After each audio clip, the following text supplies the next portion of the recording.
Senator Rand Paul, a Republican, voted on the legislation. He's in Washington. Welcome. Hello, good to be with you. Good to have you with us. We heard what Mitch McConnell said. Why was this vote necessary in your mind?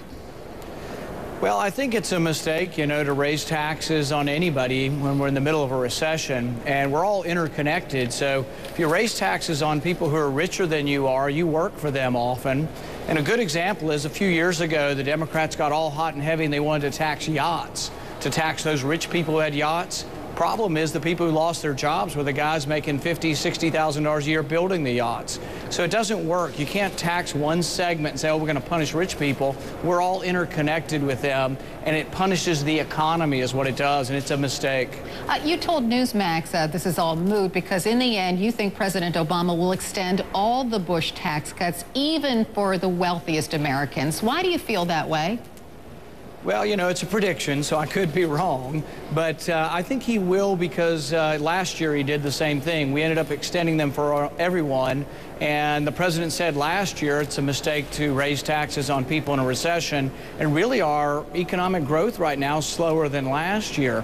Anybody who thinks we're not still in a recession, that we're not still struggling, that Americans aren't struggling, really isn't looking at the economy. So I think in the end the president will look at his electoral prospects slipping away this fall, and he may well come back to us in September, October, and go ahead and say, you know what, we shouldn't raise taxes now. I think that most Americans know where both sides, Republicans and Democrats, stand on taxes. I think what most voters are frustrated about is that Congress isn't doing much. For example, this vote, it doesn't really mean anything because it won't go anywhere. They actually want Congress to do something.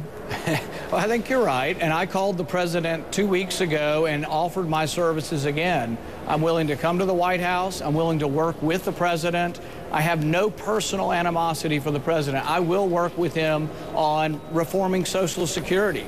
Social Security is $6 trillion short. I will work with him on Medicare. Medicare's $35 to $40 trillion short. I have offered my services, but I get no phone calls back from the president. Well, I think that most people think nothing actually will be accomplished until after the election is over in November. You might be right, but it doesn't mean we shouldn't try. And I'm willing to work with the president on this. I'm willing to work with the president on closing loopholes in the tax code. But the thing is, he has to come in from the campaign trail and talk to us. I'm willing to go to the White House. I have made repeated phone calls and letters to the White House, and I'm not getting any response. I'd like to ask you about Mitt Romney. He's overseas now. He just met with the British Prime Minister. And did you hear about this latest flap? Something about the Olympics. It didn't seem to be sort of a mountain out of a molehill. I didn't really quite grasp the significance. Well, in a nutshell, Mitt Romney's talked about the security issues in London, something that we've all heard about, and he wondered if, I'm going to read you Mitt Romney's exact quote. This is what he told NBC News. He says, it's hard to know just how well it will turn out. He's talking about the Olympics. There were a few things that were disconcerting. The stories about the private security firm not having enough people, the supposed strike of the immigration and customs official. That obviously is not something which is encouraging because in the games there are three parts that make it successful, and security, of course, is one of the big parts. David Cameron took issue with that. Should he have? Oh, I don't know. I think you take your life in your own hands when you go before London tabloids. So it's a dangerous occupation going over there and saying anything, probably. But no, I think a mountain out of a molehill. I don't really understand the tempest, really. Well, this was David Cameron, the Prime Minister, not exactly the tabloids. And I still don't understand it. It seems to me to be a non-issue, and we're really grasping for straws if that's what we're going to look at. I think really in our country, the big thing going on, and this is a pretty amazing thing, we're now enrolling more people to be disabled every month than we are enrolling to work. 70,000 people last month became disabled, and 60,000 people got a job.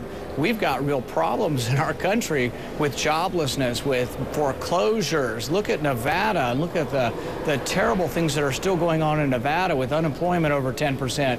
I mean, these are real problems, and whether or not, some kind of accusations about whether the Olympics are being run smoothly in London, I think is a real non-issue. Senator Paul, thank you so much for joining us this morning. Thanks for having me. The backlash over the Chick-fil-A